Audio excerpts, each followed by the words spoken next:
Hey guys, how's it going? It's Tom again. Today we're gonna do 2 more tip videos, and first one's gonna be mirror adjustments, side mirror adjustments when in reverse, and then the other one is gonna be auto e-brake release. And this feature is not nearly as good as the auto hold in BMW, but it's something to start with. So let me show you how these features work.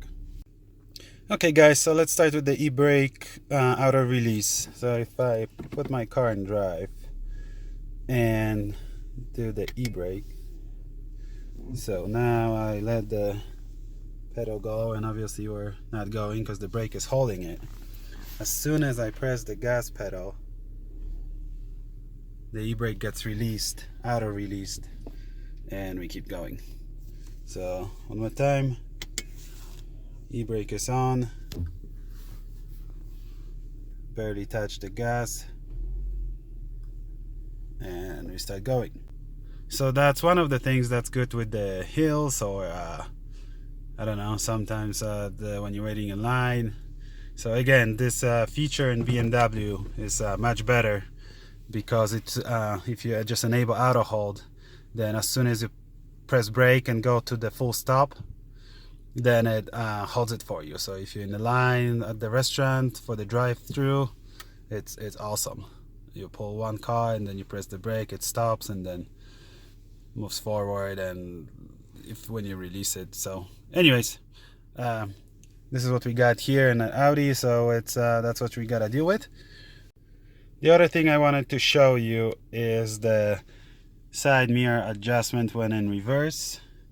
So this knob, for this feature to work, this knob has to be switched to the side mirror, otherwise it's not gonna do anything.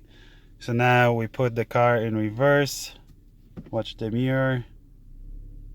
Yep, the mirror goes down. So now when in reverse and it's adjusted, using this knob you can, lower it or make it go higher, whatever, however you want it to be, and it's gonna memorize that position. To make it go back up, you have to switch this back to the center position.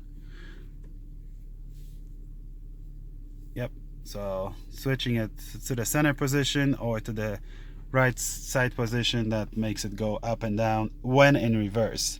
So if this is switched to the side, this is down, we're in reverse right now. When we switch to drive, I would expect the mirror to go up, but it doesn't. It does in a BMW, so I don't know if that's something broken here or that's by design. So anyways, if you have that feature enabled here by having the switch to the side mirror, you have to switch this back to the center for the mirror to go up. It doesn't matter if you're in a drive or reverse. So anyways, that's the trick. That's the tip number 2, and hope you enjoy it. More videos coming. Next video is gonna be a little bit different, so hope you get a chance to watch it. Please subscribe and like the video. Awesome, thanks.